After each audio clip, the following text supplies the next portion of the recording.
امامعلی رحمان به سنت پترزبورگ می رود. او را به واخوری غیر رسمی سران اتحاد دولت‌های مستقل پوتین دعوت کرده است.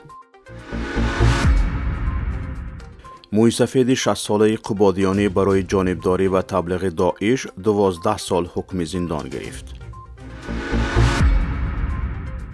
گزارش از جلسه نوبتی گروه‌های کاری در کمیسیون مشترک معین کنی مرزی تاجیکستان و ازبکستان بدون اعلان نتیجه. حکومت طالبان تحصیلات عالی دختران را موقتا منع کرد. پرزیدنت تاجیکستان امامعلی رحمان در واخوری غیررسمی سران کشورهای عضو اتحاد دولت‌های مستقل که روزهای 26-27 دکبر در سنت پترزبورگ دایر می‌گردد اشتراک می‌کند. در این باره خبرگزاری آزیا پلاس با استناد از خدمات مطبوعاتی رئیس جمهور اطلاع داد. به اطلاع منبع حالا معلوم نیست که کیها امامعلی رحمان را در این سفر همراهی می‌کنند و آیا واخوری‌های دو جانبه با سران دیگر کشورها در نظر هست یا خیر. گفته می شود حالا در رابطه با این سفر نقشه معینه تهیه نشده است. واخوری سران کشورهای عضو اتحاد دولت‌های مستقل با تشبث پرزیدنت روسیه ولادیمیر پوتین برگزار می شود. اتحاد دولت‌های مستقل سال 1991 تأسیس یافته به هیئت آن 9 کشور روسیه، آذربایجان، قزاقستان، بلاروس، ارمنستان، قرقیزستان، مولداوا، تاجیکستان و ازبکستان شامل هستند.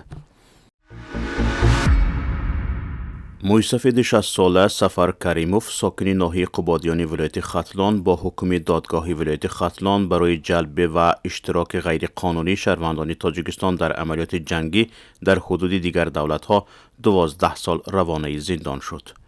حکم دادگاه روز 4 نوامبر سال روان صادر شده است، ولی دادستانی کلی تاجیکستان این خبر را دیروز 20 دکبر رسانه‌ای کرد.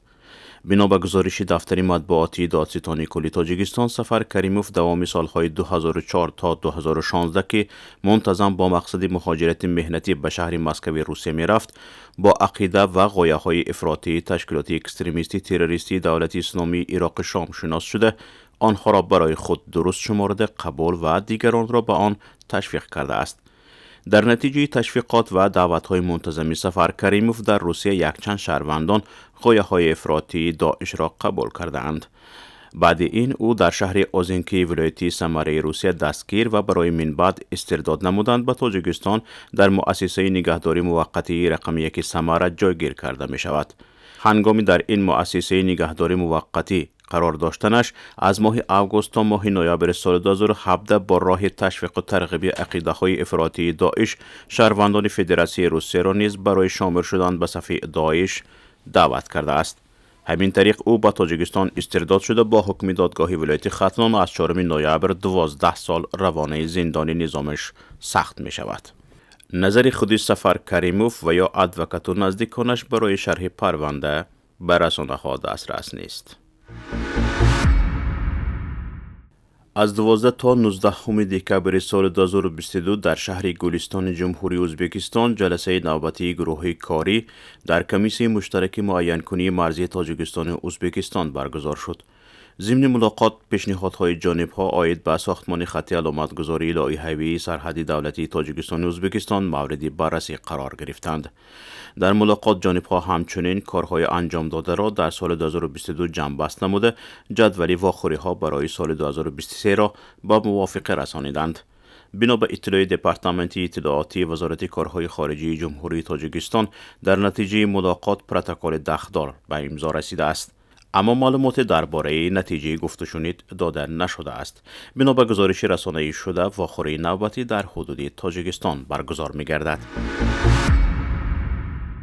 حکومت طالبان تحصیل دختران در دانشگاه‌های افغانستان را منع کرد. وزارت تحصیلات عالی حکومت طالبان با فرستادن نامه رسمی به نهادهای تحصیلات عالی در افغانستان گفته است که تحصیل زنان تا دستور بعدی به تأخیر انداخته شود. در این نامه گفته شده است که این تصمیم در نشست کابینه وزیران حکومت طالبان گرفته شده است. بر اساس این نامه مسئولین مؤسسه‌های تحصیلات عالی وظیفه‌دار شدند که دستور را هرچه زود و به طور کامل اجرا کنند. این نامه پس از ظهر سه‌شنبه از سوی مولانا ندا محمد ندیم سرپرست وزارت تحصیلات عالی حکومت طالبان امضا شده است. امریکا، بریتانیا و کانادا تصمیم طالبان درباره منع زنان و دختران از رفتن به دانشکده و دانشگاه‌ها را محکوم کرده اند. رابرت وود، فرستاده ویژه امریکا برای سازمان ملل متحد، گفته که طالبان این انتظار را نداشته باشند که به عضویت جامعه جهانی پذیرفته شوند. طالبان از ماه آگوست سال گذشته به این طرف رفتن دختران از صنف 6 بالا را به مکتب ها منع کردند و به این ترتیب میلیون ها دختر از رفتن به مکتب محروم کرده شدند.